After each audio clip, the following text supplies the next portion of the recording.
Bugün biz sizlərlə əməkdaşlıq mövzusunu müzakirə edəcəyik. Nə üçün əməkdaşlıq vacibdir? Bugün əməkdaşlıq, məktəb-bağça əməkdaşlığı, bağça ilə məktəbin əməkdaşlığı, valideynlə bağçanın, valideynlə məktəblə əməkdaşlığı çox zəifdir. Bəs biz əməkdaşlıq edərkən nələrə diqqət etməliyik və əməkdaşlıq edərkən qazandıqlarımız nə olur? İlk öncə mən əsas məktəbə qədər təhsil müəssisəsinin valideynlə əməkdaşlığından söhbət açmaq istərdim.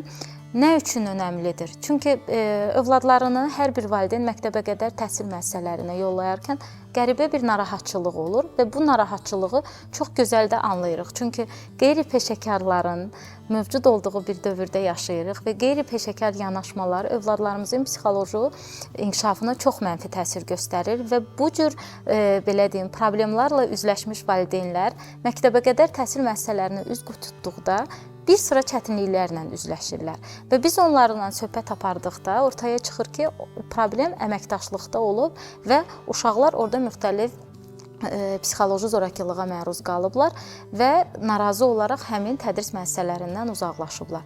Əməkdaşlıq etməyin nəyi pisdir? Hörmətli tədris müəssisələri, hörmətli valideynlər. Əgər bir uşaq məktəbə qədər təhsil müəssisəsinə üz tutubsa, əlbəttə ki, biz valideynlə əməkdaşlıq edəriksə, düzgün empati qurarıqsa, millət olaraq empati qurmaq bizdə biraz çox zəif inkişaf edib. Çünki biz qarşımızdakını anlamağa çətinlik çəkirik. Nəzərə alaq ki, bir insan öz körpə övladını heç tanımadığı insanların və heç bir tanımadığı məkana gətirir. Bu zaman biz həmin valideynlə maksimum dərəcədə əməkdaşlıq etməyə çalışmalıyıq ki, burada biz nə qazanırıq? İlk öncə biz o uşağı tanımırıq. Valideyn övladı haqqında bizə boluca məlumat verdikdə biz o övladla necə rəftar edəcəyimizi çox gözəl anlamış oluruq. Bu bir müəssisə olaraq bizim bir üstünlüyümüz olur ki, valideyn özü övladı haqqında bizə maksimum məlumat verir və övladın bağça adaptasiyasını daha rahat şəkildə keçməsini təmin etmiş oluruq. Əməkdaşlıq edərkən biz valideynin kənardan gördüyü nöqsanları çox gözəl şəkildə görə bilirik. Bəlkə bizə görə o nöqsan sayılmır, lakin kənardan kobud şəkildə göründüyü üçün biz bu nöqsanları aradan qaldırsaq, müəssisə olaraq bizim də belə deyim, bir addım öndə olmamızı sağlamış oluruq. Əməkdaşlıq edərkən bir uşağın inkişaf yolunu görmüş oluruq və inkişaf yolunu görmüş olduqda bir uşaq həmişə deyirik bir dünyadır. Hər bir uşağı kəşf etdikcə sanki bir dünyanı kəşf etmiş oluruq. Adaptasiya prosesində və yaxud müxtəlif hər hansı bir 2 yaş sindromunda və yaxud uşaq ailədə yaşadığı hər hansı bir problemdən dolayı, əgər biz bunu valideynlə müzakirə ediriksə, artıq yolu işıqlandırmış oluruq və valideynlə ünsiyyət qurduqda biz o problemi daha tez həll etmiş oluruq. Empati qurmağı çalışmalıyıq. Nə üçün? Çünki valideyn övladını bizə həvalə edib, bizim müəssisəmizdədir və narahatdır. Biz narahatçılığı, o çətin bir situasiya deyil, lakin valideynə görə həqiqətən də çətin bir situasiya olur və biz onu onda anlamağa çalışırıq. Anladıqda isə biz güvən hissini qazanmış oluruq.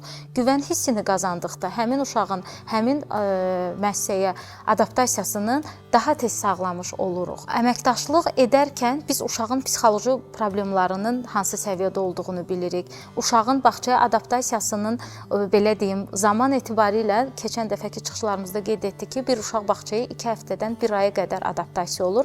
Asosial uşaqlarda 3 aya qədər davam edə bilir və biz asosiallığı tapmaq istəyiriksə, əgər biz valideynlə əməkdaşlığı etmiriksə, onda necə həmin uşağa yardım etmiş olarıq və yaxud valideynə. Bacardığımız qədər valideyni maksimum dinləməyə çalışmalıyıq, onun fikirlərinə hörmətlə yanaşmalıyıq və eyni zamanda valideyn bir övladını təhsil müəssisəsinə göndəribsə, empati qurmağa çalışmalıdır, müəssisəni anlamağa çalışmalıdır və bu qarşılıqlı halda baş verməlidir. Çox əfsuslar olsun ki, bugün bu belə deyil. Üzləşdiyimiz problemləri dinləməməkdən ötəri gəlir bu problemlər ki, biz dinləmirik, eşitmək istəmirik, sanki yola veririk. Amma biz dinləyib, ortaq bir nöqtəyə gəlib, problemin həlli yolunu tapıb, həlli yolunu tapdıqdan sonra o psixoloji problemimi, üzləşdiyi hər hansı bir problemi yoluna qoysaq, İnanın ki, gözəl nəticələr əldə etmiş olarıq. Çox əfsuslar olsun ki, yanaşmamız bu gün bu cürmüdür. Biz əməkdaşlıq edərkən əgər nəzərə almalıyıq ki, biri digərindən üstün deyil. Heç birimiz bir-birimizdən üstün deyilik. Sadəcə qarşımızdakı insanın narahatçılığını nəzərə alıb, əgər onu dinləmiş olsaq, əlbəttə ki, əməkdaşlığın çox gözəl nəticələrini əldə etmiş oluruq. Əməkdaşlıq edəndə övladımız daha tez bizə güvənir. Əməkdaşlıq etmiş olanda övladımızı göndərdiyimiz təhsil müəssisəsində vəziyyətin nə dərəcədə olduğunu anlamış oluruq.